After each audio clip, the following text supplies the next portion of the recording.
And then, yeah, so order blocks. What can we say about order blocks and like how that can work?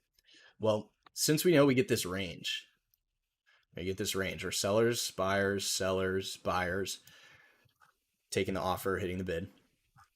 Once we get the expansion of the range, that's the order block everyone's looking for, right? Which is a broadening formation that's now getting bigger. When that occurs, if you're still short, the reason they would say it acts as support or resistance, it's not because there's a ton of buy orders there in the sense that like, oh, this aggressive buyer stepped up and now they're gonna buy more and defend this level of now support, such as like that's what the order block people kind of think, or at least that's how it works in practice. What's actually happening is the buyers are taking the offer, taking the offer, taking the offer. When it pulls back, these sellers who are now in a big losing position, they almost get back to break even. And then they start covering that short position up in here, and then it sends it flying the other way. Right? So it's not that there is orders sitting here by buyers, it's buy to close orders. So you can still say it's buyers, yes, but it's buy to close orders of these people who are short. Which is why we say when it makes the high a day here, it's just got to go. Right? Because the further loss these guys go into, the better it is for us. And does that mean that you can't make money doing it? No, it's just we want to make sure what we're talking about is based on a premise.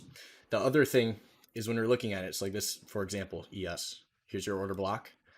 What they're doing is they're pairing this order block idea with a recent high, like this. So they're going to say, oh, it runs liquidity, stopping people out, right? Getting people to buy the breakout. And then it runs into the order block. And now we have all these sell orders to hit the market. Down they go. What's actually happening? Broadening formation, like we were talking about before. You go stuck inside the previous range, which is them identifying this high to identify when it's stuck inside this stuff.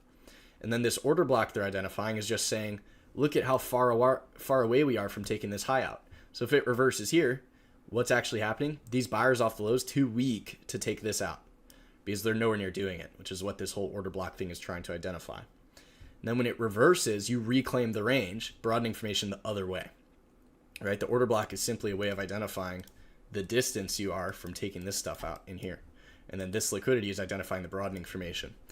But if you know it's a broadening formation, all you have to say is this is triangle layout.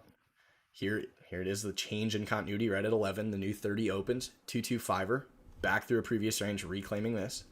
Then 2, 2, 2, 1, 2, and then might reverse in here, rev strat. And now you can see the same thing's happening down in here. So sellers too weak to make low a day, and we're still in inside 60, which is why this is happening.